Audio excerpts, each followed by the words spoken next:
a Q&A.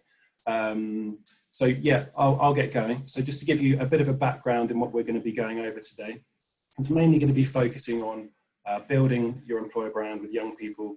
And we're going to be talking through the insights that we've got as the student room, being pretty much the UK student voice for students because of the size of our audience and the type of engagement we get. And it'll be really interesting to go through that and, you know, see what they're thinking and how you can approach potential, you know, career opportunities, whether it be apprenticeship or graduate attraction campaigns over the next year and into the future as well.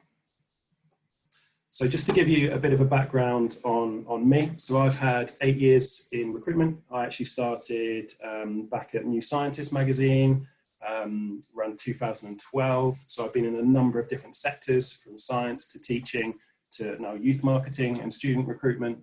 That's been across university as well as graduate apprenticeship as well. So I've seen a few different sectors. I'll be totally honest, this year is pretty different to what we've seen in the past. We haven't really seen any challenges like this outside of the regular kind of skilled shortages that we have in certain sectors.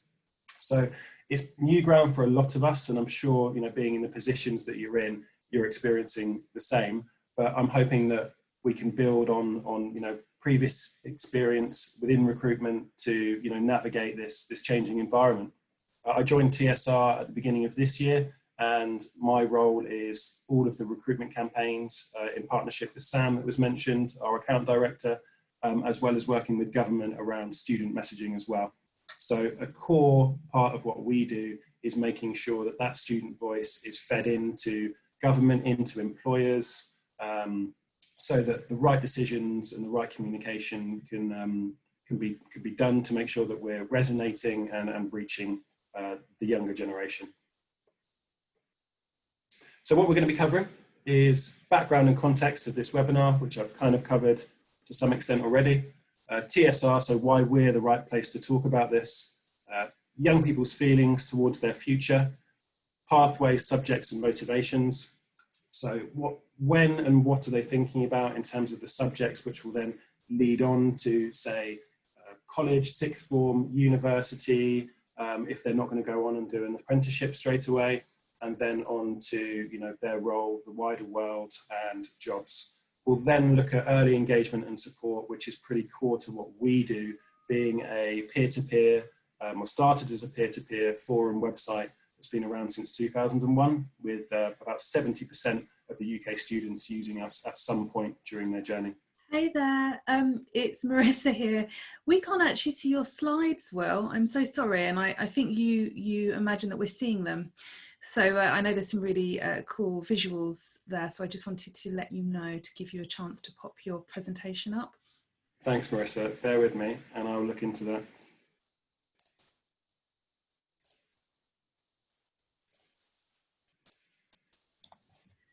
So whilst Will is bringing up his presentation, I wonder how we're all finding the weather now. So it's the school holidays and it's been pretty abysmal. I wonder, we have it. Excellent. Thank you so much, Will. I'll stop talking about the weather and let you crack on. Is that still showing, Marissa? It's showing now, yeah. Okay, great. Sorry guys, there was no notification on my screen, but basically I went through my background, I covered up what we're going to be covering during the webinar, and now that it's all set up and all showing, it should be absolutely fine. So apologies for that. So, as we all know, it's been a really uncertain year for all of us across the whole world, not just young people, but obviously they have been massively affected, and there's a lot of uncertainty at a really pivotal point in their life, whether that be going back to school, GCSEs and exam results, A-levels, going to university and having to isolate. There's so many reasons why they justifiably should be feeling worried and uncertain. If we look at that in relation to recruitment, whether it be apprenticeship or graduate, we obviously know that the recruitment market has been hit very badly. A number of redundancies have happened across different companies and different sectors, with almost a third of graduate jobs have been cancelled or deferred due to COVID. That's a Telegraph resource there. And 27% of employers are cutting graduate jobs this year That's from a survey by the Institute of Student Employers. As we all work in recruitment, most of us student recruitment, we're pretty aware of this already. So there's a few things that we need to consider when it comes to these resources, especially the ISE research, and that is that it only takes into consideration the larger employers. So there are a number of small to medium sized businesses or startups that won't be included in this poll or this survey, and they will be looking to grow. So there'll be certain areas like digital, tech, STEM subjects or software engineering, where there will be a higher demand and there may be an increase in graduate roles because businesses have the opportunity at the moment, especially if they're small, a younger business, to make those decisions about how they're going to grow. And if they're going to do it at any point, then this is the time to do it, focusing on the areas of growth. So although it's still pretty obvious that there is going to be a drop in some graduate roles in some areas, there will be a demand for highly skilled, talented young people within the areas of growth that might fall into those smaller businesses or startups as well. So it's not a complete overview of the market, but we're all pretty aware that it is a hard time for recruitment at the moment.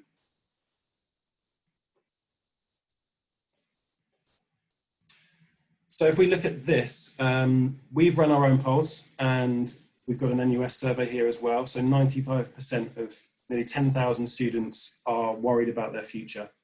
That combined with obviously being uncertain or not necessarily trusting the information that is coming from some government departments, we have a pretty worried group of young people there. There are concerns for obvious reasons, and we saw that through our poll as well. So 36% of the people in our poll that we ran over a few weeks recently are worried about their chosen future job prospects. There's no denying that. We can't really move around that fact. It is just a case of, as all of us being worried, young people are going to really, really feel that because it's a really important time in their life where they have to make important decisions about their future.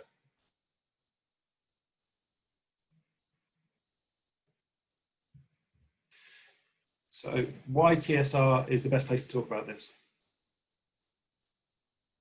So on average, we get 8 million users engaging with us every single month. That's right the way from 14 through to 26. We get 2.1 million posts made onto TSR, 230 million page views annually. So there's huge engagement, and it's across a range of different areas and different subjects. So students might be coming to us for advice on careers. They might be coming to us for advice on subjects or education, also coming to us to talk to either experts or their peers, other students, about mental health problems, about relationship issues, everything really. We're a trusted place for students to come and engage with professionals as well as their peers and the student community so that they can ask and be involved in discussions and make the right decisions about their future. So obviously that's, as a whole, a number of different subjects ranging from education through to mental health and relationships, but career interest is obviously involved in that process throughout. So people are making decisions right the way through from GCSE up until when they graduate. They'll be considering what subjects they might take. They'll be considering what their next step will be to get into that dream job, if they have an idea at that point in time. So it's really important for us to understand at what point they're engaging with careers, and then we can make sure that they're getting the right information at the right time.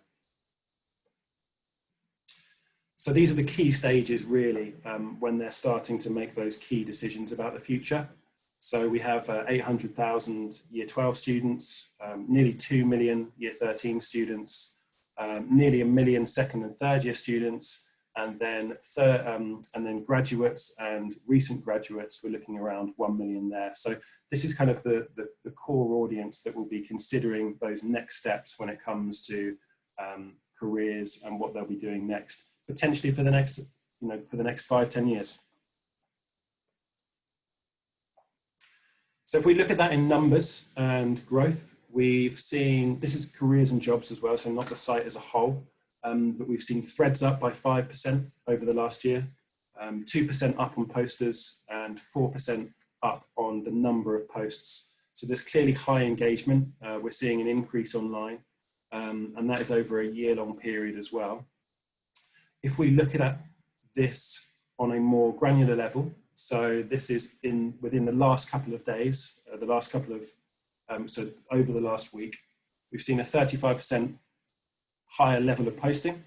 We've seen 29% greater levels of posting in the career forums. So people are clearly talking about that. They're very alive and kicking. They're active on TSR, talking to students, talking to advisors, talking to the community staff that we have in place, and finding out more, asking more questions about what the best options for them are. It's really also interesting to see the fact that they're engaging more in terms of dwell time. They're writing more words as well. There could be a knock-on effect from their situation at the moment. Many people might be spending more time at home. Some of the university students may be at university isolating or not able to go out as much as they would usually, but that shows how important TSR is in being part of that student journey and being there for them. So it's a trusted and safe place that they can go, either as a registered user or as an anonymous user to ask questions and engage with the community.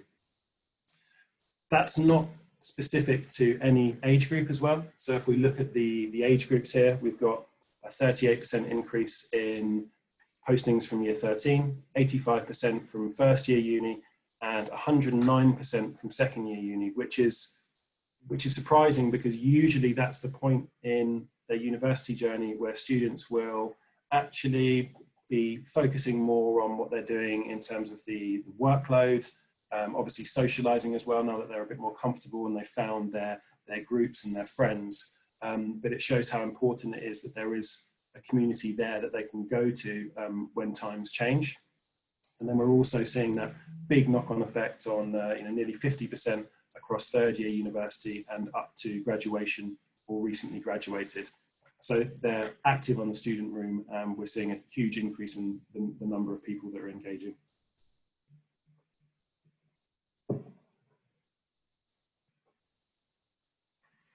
So how are they feeling? So this is the poll that we did, which I covered briefly earlier. We focused on the uncertainty, the worry, which is at the top of that. And obviously that is a concern. But what I wanted to highlight here is, despite the number of concerns, the anxiety amongst young people, there is still a huge amount of motivation and passion. As we can see at the bottom here, nearly a quarter of students still feel confident about pursuing their chosen career. So that's really, really good to see. You know, it's in challenging times. It's very, very difficult for young people, but they're still feeling confident that they can pursue the career that they want to pursue. And this is really vital when making those decisions about engagement, attraction when it comes to who you're going to be recruiting in the future, because this is a really passionate, motivated, resilient workforce. That's not to say that they won't need support and they won't need help at key points in their life, especially around things like employability skills. But the fact that they're not feeling down about this in terms of being able to get to where they want to get to, it shows that Gen Z is highly motivated, and it's the kind of talent and the drive that any business would want to have as part of their workforce. So this resonates as well with a HEPI survey that went out in March this year. This could have changed slightly since then, but 80% of students felt confident about getting a graduate level job, which, considering the circumstances, it's amazing that there is that drive, that passion, that motivation to succeed despite the challenging times. So we can take a lot of positives from that.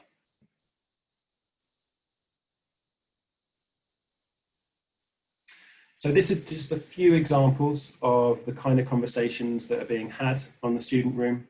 Obviously, we're quite unique in the fact that we started as a forum discussion group, peer-to-peer, but we also have the opportunity for advisors, employers, universities to be involved in our forums and in the discussion. So what's great about this is you can see that the community comes together and they push each other forward. So here we can see that there's someone who's still feeling very confident about going into cybersecurity, despite everything that's happening at the moment. And after that, we've got someone who's just highlighting that, being really positive and pushing them on to go and do that, and recognizing the fact that they're still pushing for that. So we see a lot of this in the forums on the student room. It's very much a community feel. The students will talk to each other, they'll help each other, and this is very, very common on there. And it's great to see that that's the kind of discussions and motivation that's happening on the student room. So key takeaways from the first point, really. Young people are aware that the next few years will be challenging. We all know that. They're hitting it head on. Students are engaging online more and for longer than they were before. We may see that happen more in the future as well. And students are optimistic that they can achieve their goals despite these challenging times. So on to pathways and motivations. So what kind of subjects are being considered, and what motivates young people when making decisions about their future employees, employers, or their future careers, future jobs? So we ran a couple of word clouds, and this is basically a correlation between the subject and the career forums, as well as the level of study. So we looked at careers, conversations that relate to GCSEs and careers. The kind of things that they're considering at this stage are very much subject-based. They will be going on to college, or they'll be going on to apply for an apprenticeship, or they'll be going on to university and then obviously graduation after that. So they're very much thinking about what subjects they need. And it's interesting to see that, not surprising, but that science levels being talked about quite a lot there, with obviously A levels coming up soon. Important subjects such as maths, English, and knowing that they need the grades to be able to move forward and achieve what they want to achieve.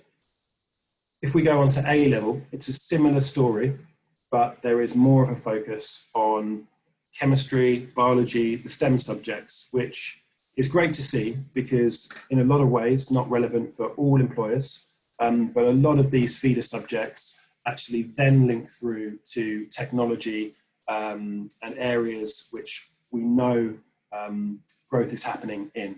So they are looking to go into these kind of fields and considering those STEM subjects when they then go on to, say, university or take an engineering apprenticeship.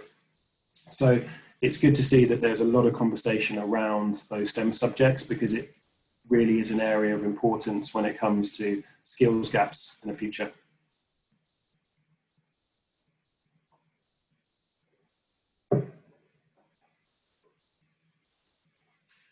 So what do young people look for? So this was an option survey. We run them every couple of years that we ran, and it's put together by our Insight team at the student room. And this breaks it down by the total number of people who are interested in a subject. And we can then see it broken down by female and male as well. So there's probably a couple of things that are worth highlighting here. High numbers of young people are interested in business and finance related careers, with female students not as interested in engineering and technology, as we can see on a number of these slides. It's not new news for us. We knew this before. There is a perception around a number of careers and probably a shortfall in terms of gender equality. So that does need to be addressed, but it's something that needs to be done from employers, as well as the kind of information that's provided by government and the likes of ourselves, to make sure that the right information is getting to the right people. Probably surprising to see that there's actually less of an interest in IT and telecoms, but we potentially see this changing over the next couple of years. This particular survey was done pre-COVID, so this is more of an overview of what young people have thought about over the last couple of years. But we may see a shift in a number of these sectors over the next couple of years. And this should give us a snapshot in terms of what that looks like. So it's not a surprise to any of us really that a lot of people are changing their focus to more to careers that make a bit more of a difference. And this could be down to obviously COVID in this last year, us all coming together around the NHS, and people really considering, you know, what they want to do for the rest of their life, or what is important to them when it comes down to day-to-day job and motivations for doing their job. So on TSR over the last week alone, we've seen a nearly 300% increase in physiotherapy, occupational therapy, which would also encompass mental health in there as well. We've then got English and linguistics, which has gone up, communication being very key in there, biological life sciences, which feeds into healthcare, education and childhood studies, pharmacy and nursing and midwifery as well. So a huge increase in the number of students who are considering maybe slightly different options to what they were considering before. Will there be more people going into these areas because of a sense of fulfillment? It's yet to see. A lot of these people may be graduating now or have just graduated. They may be going on to do an apprenticeship this year, or they may be considering choices when it comes to university or college A-level as well. I wanted to share this because this is an overview of what we're seeing from the Institute of Student Employers, what we're expecting to see in terms of the number of people that are recruited by each sector. And there's a few things that I wanted to highlight here. So there's not many surprises. The public sector and health will stay relatively stable. It has done for a number of years, and it's probably not going to be impacted too much in terms of the demand for people. If anything, there might even be an increase in the number of qualified students, graduates, apprenticeships coming out. So there'll be an increase in the number of candidates in the market, but maybe not growth in those particular areas. But we will see over the next couple of months, the next couple of years, how that pans out.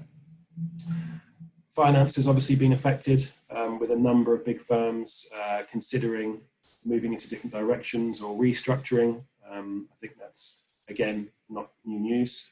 And it is surprising to see actually here that technology and engineering have got such high numbers in terms of what we are expecting to see those sectors recruit into over the next couple of years.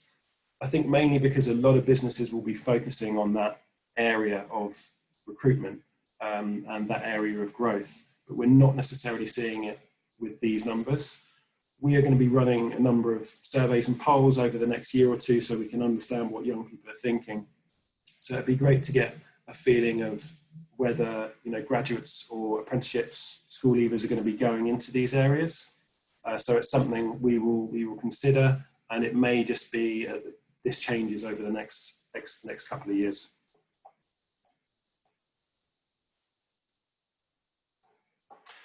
So really important part here, which leads on to our engagement piece when it comes to engaging and attracting young people into a role with your company, organisation. What is it that motivates them when they're looking for a job? So this relates to graduate jobs, but we've seen this across the board with a number of different level roles as well, including apprenticeships. So a clear idea of career progression is obviously important. People are motivated to progress in their career and get those development opportunities. But a sense of fulfillment is really, really key to them. They want to be doing a job that they feel they can turn up and they make a difference during the day. There are a number of aspects that we can include in that, right down to making a difference within a team environment, making a difference to a community, say if you're working in the police or emergency services, or working for the NHS and actually making a difference every single day to someone's life or a family. So this is really key when communicating with young people about why they should potentially come and work for you. It's really important that you share anything that you're doing as a company around community, around fulfillment, You know, what can you offer them that will make them go home at the end of the day and think, oh, that's I've made a difference today.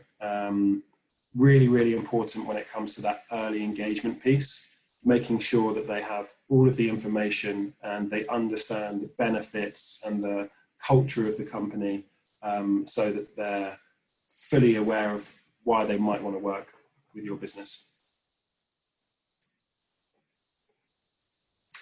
So just a couple of examples here of what we've done around content. We recently ran a policing campaign for the Home Office, across nationwide, this campaign. And the piece that we put together very much was focusing on the areas that we've just talked to that are important for young people. So although it focuses on employability skills and what you need, we tried to move it away from specific requirements, things like degrees. Teamwork and collaboration, motivation and drive, empathy, compassion and patience.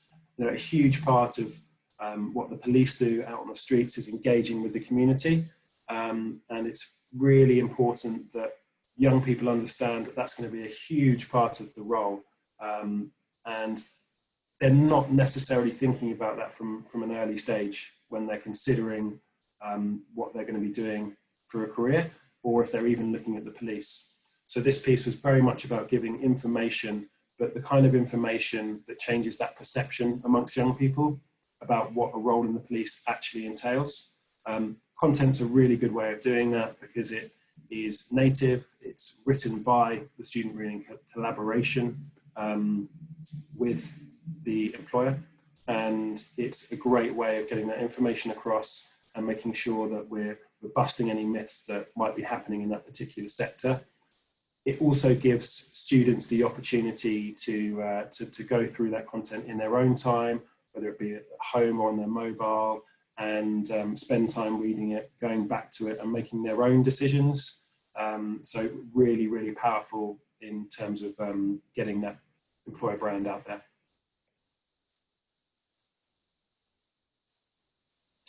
Here's another example. It's easy for young people to find out about entry requirements, but as we all know, qualifications are only one part of the job, and often the competencies and skills needed are overlooked. Also, is it the right path for them? They need to understand if they're going to fit in. It's not just a one-way thing when it comes to recruiting. It's really important that they have all of the information so that they can make that decision about whether it's the right choice for them and it's where they want to go in their future. So Deloitte ran a few pieces around, you know, what's it like working at a corporate firm? Is it right for you? Again, really important about getting that information out there so that young people can understand what the options are and what the benefits of certain styles or certain companies' cultures are.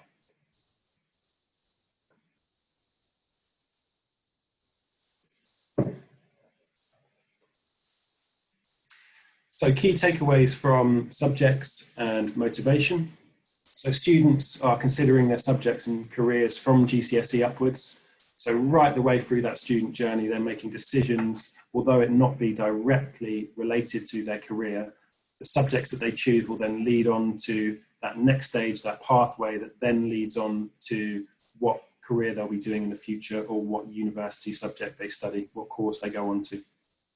There's an increase in subjects that relate to helping, communication and stability.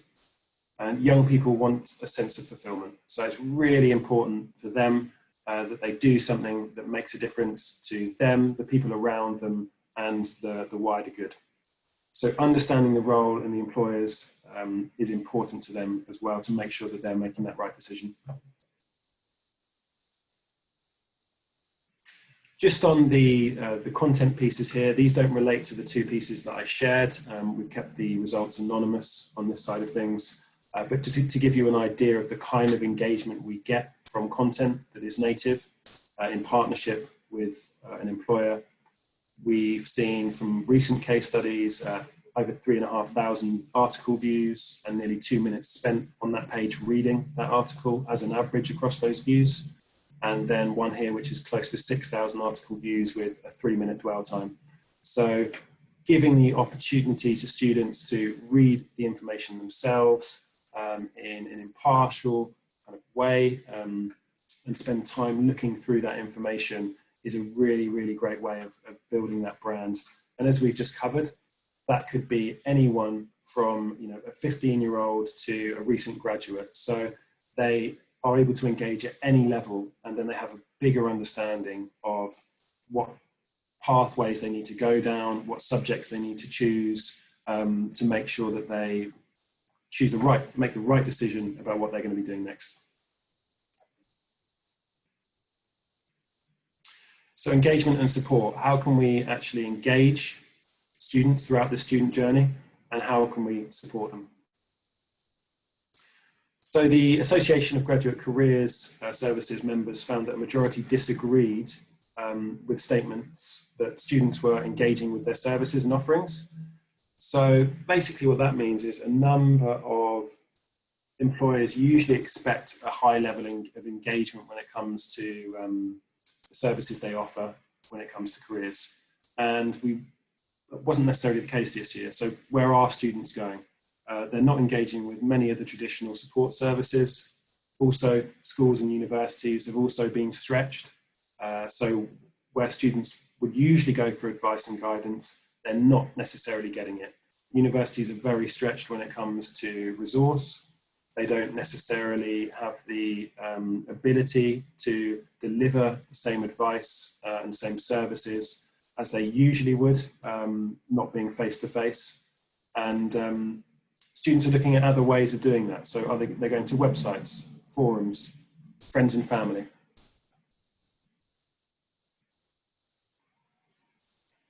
We also saw from a recent RMP Enterprises survey that 50% of students, it stressed the importance of communication, even if it is down to no new information.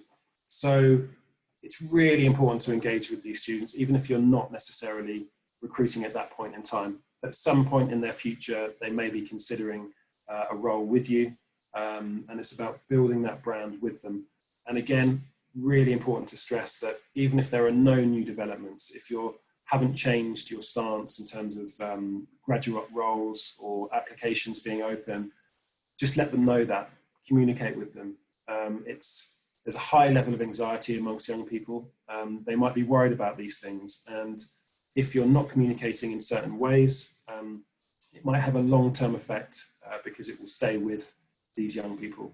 So really important to communicate, even if it is just to say there's not necessarily any new information, but we'll keep you posted.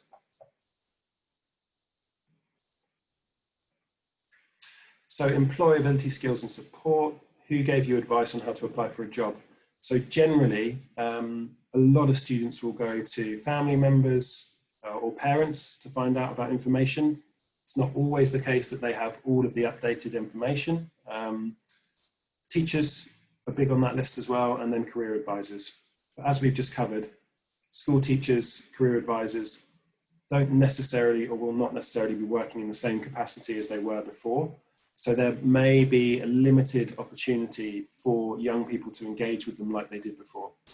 And that's why it's really important to consider the fact that we need to engage with these people from a younger age, and we need to do it in places that they're spending time, like forums, like websites, social media, making sure that we're having a constant two-way line of communication and they're fully updated on what the opportunities are and the information so that they can take that next step.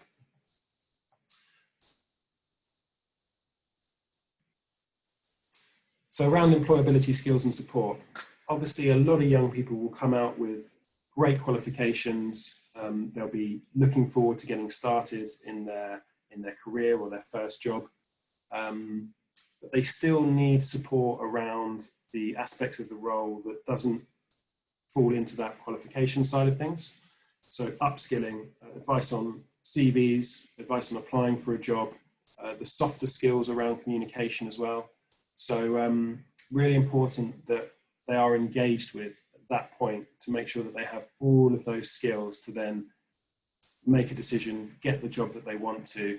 And really important to mention that, again, they will consider what you say to them now for the future. So if they're seeing that there's a lot of help coming from your organisation around writing CVs or case studies about how someone got a particular role, then if they're at GCSE level, when it comes to them leaving school or graduating, they will think back to that and go, you know what, that place was really, really good. I really trusted their advice. It's somewhere that I would like to work or consider, or they'll go back to you for that information and that help and support in making sure that they're ready to apply and succeed in a job.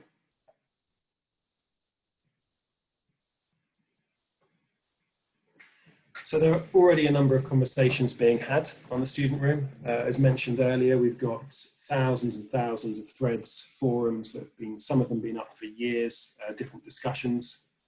These are just a few examples relating to apprenticeships. So as we can see, it's highly likely that at some stage or even right now, there will be conversations going on about your business or your organisation.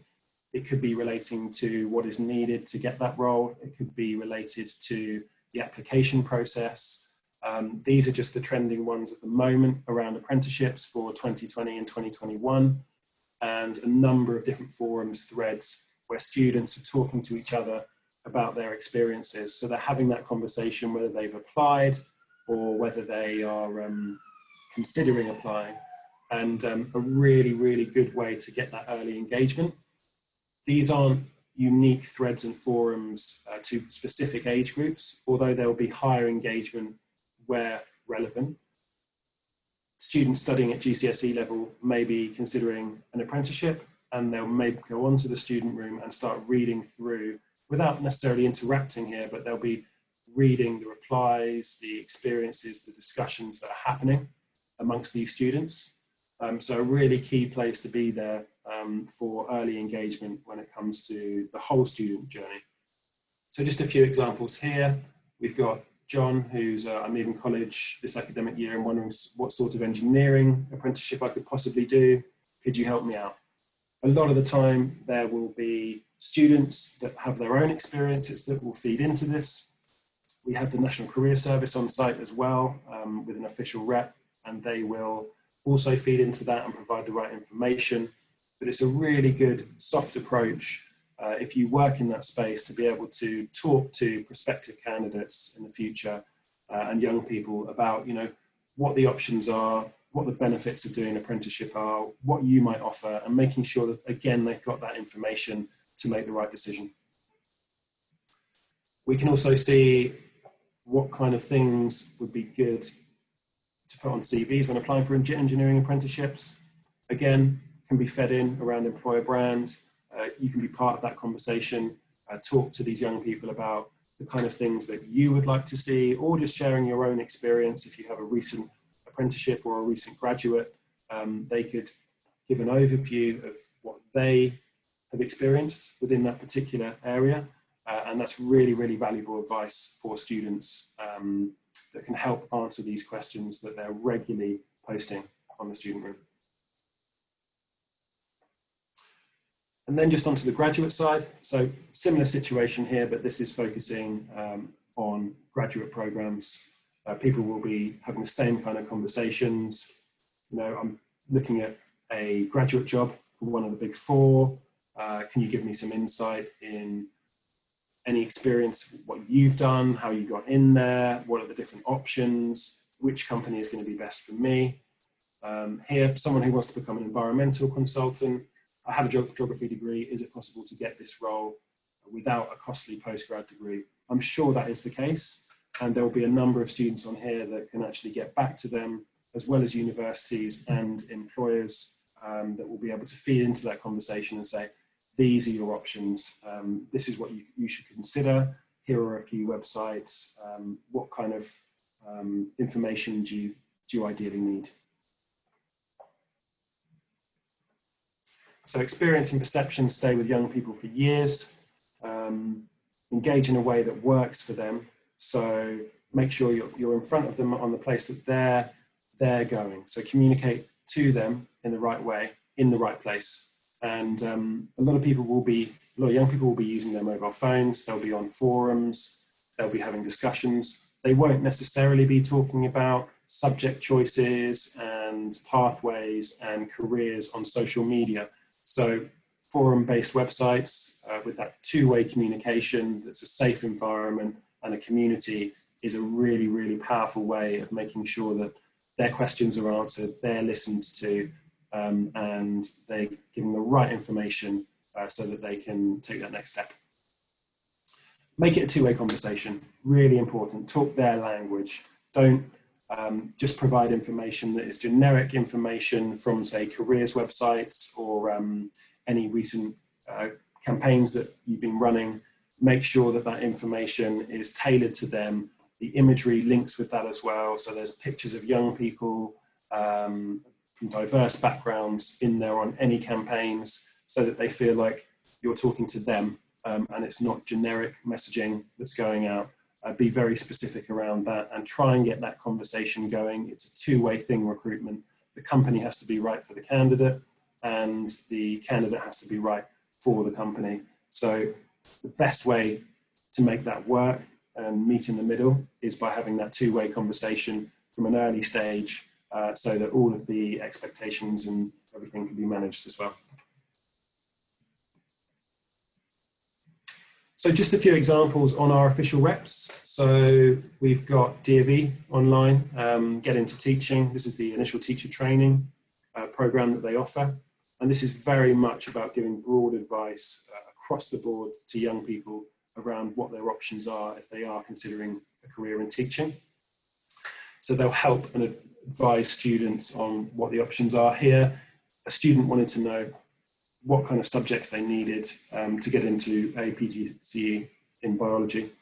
And Get Into Teaching, the official rep from D&V, were able to go back and give them some information, give them a bit of an overview, respond to them directly so it's personal and they feel like they're included and people are listening to them.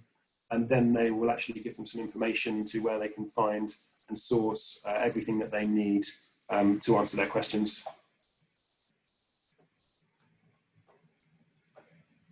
Again, linking to the recent piece of content that I shared with you, we ran a Q&A for the policing campaign as well.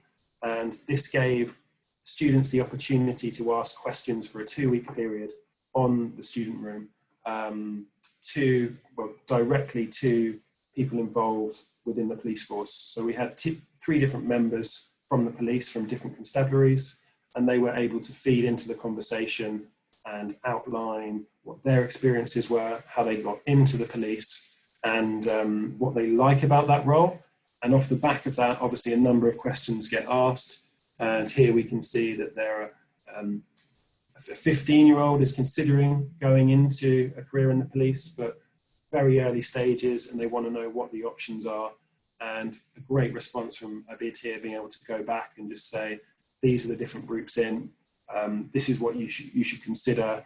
And the fact that it's signed off by a current police officer who's been there for a number of years, has the experience, has the knowledge, can give that first-hand advice, really, really powerful for that young person who is looking to make a decision about what they're going to do next, albeit in a few years' time, but it will feed into the decisions that they make when it comes to that point of leaving school or graduation. And probably one of our best reps as well here, most engaged, Adam, who is for the RAF, and he is regularly engaging with students who have questions about a number of things about a career with the RAF. So this is more specific to tests and the application process. And Adam was able to go back and just provide a perfect link about where they can apply, where they can find that information. And he's always available to have those individual two-way conversations with students who might be looking to find out more information about the RAF, or who might be uncertain about a few things.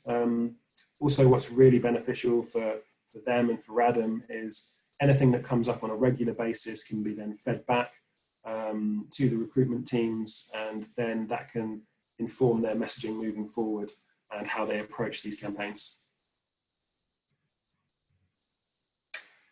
On the engineering side, we had Kia as well. So again, Max, who works at Kia, he actually joined on an apprenticeship scheme.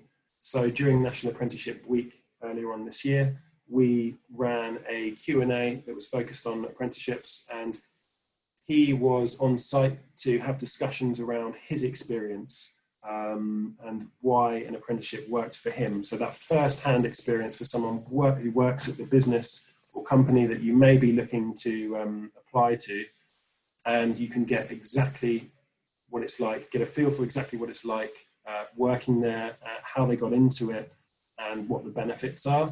Again, signed off by Max, really personal, great information and advice from someone who has been there and knows about it. It's different to a case study because it's that two-way conversation. So the questions can be asked, which is really, really key. We do see in some sectors and in some age groups that young people might sometimes be shy as well. So being able to do it in this environment where they could be anonymous, or they just have a username, they can ask those questions and not feel like they're putting their hand up in a classroom, or they're having to go to a careers advisor and ask those questions. They can be very open and post it into the chat and have that conversation.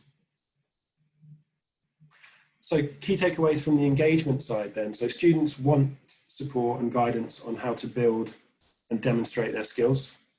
Young people's experience stay with them and they listen to friends and family. And as we all know, communication is key, and especially a two-way communication where you can actually have those conversations with students and engage them at an early age. It makes that attraction piece of any in recruitment strategy so much easier when they are aware, they know about what you offer, they know about the benefits, they've had the conversation, they're in a better position to then make that next step and apply for a role working for you.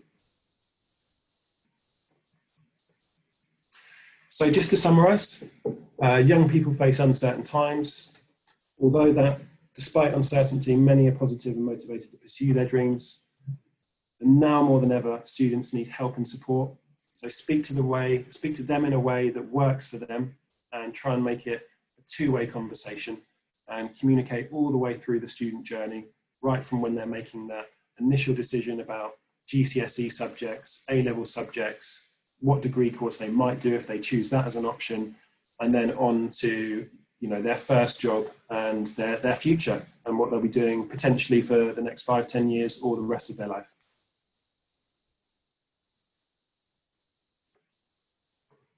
So thanks very much, guys.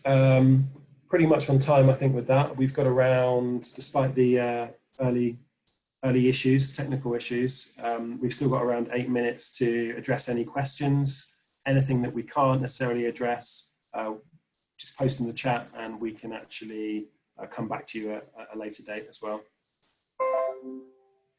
Yeah, guys, if you use the Q&A box for any questions that you have for Will, that'll be really helpful, and we'll try to answer those right now.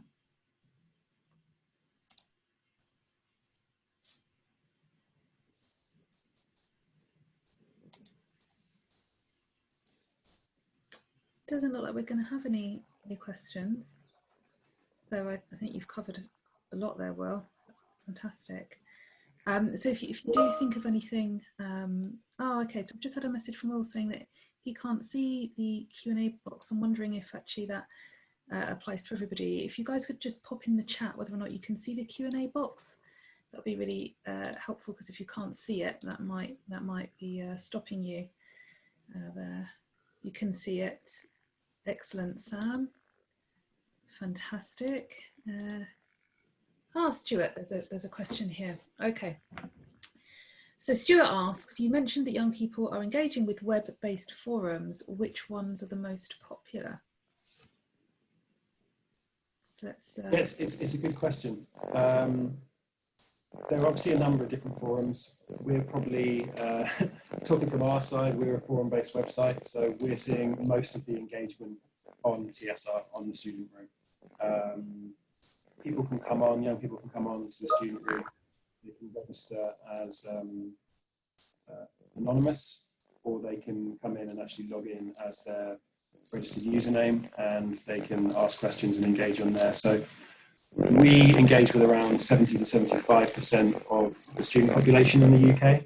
So we are the largest used online forum for students, 14 up to 24. There are a few other forum sites, but in terms of the number of students that engage with, we are the largest.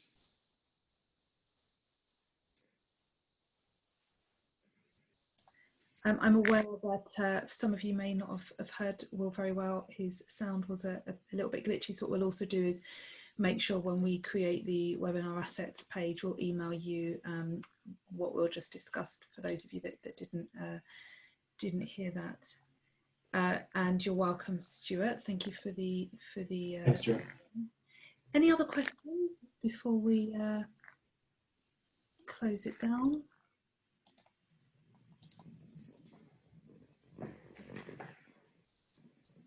It appears not. Well, you've all stayed to the very end, so hopefully you've had a really good time and the webinar has given you some real food for thought. We will be uploading this video and the key takeaways onto our website, and we will send you out the assets for that next week. But if you do have any questions in the meantime, don't hesitate to send an email to hello@thestudent.room, or of course, Will. Okay, take care, everybody. Thanks, Clarissa. Thanks, everyone. Bye.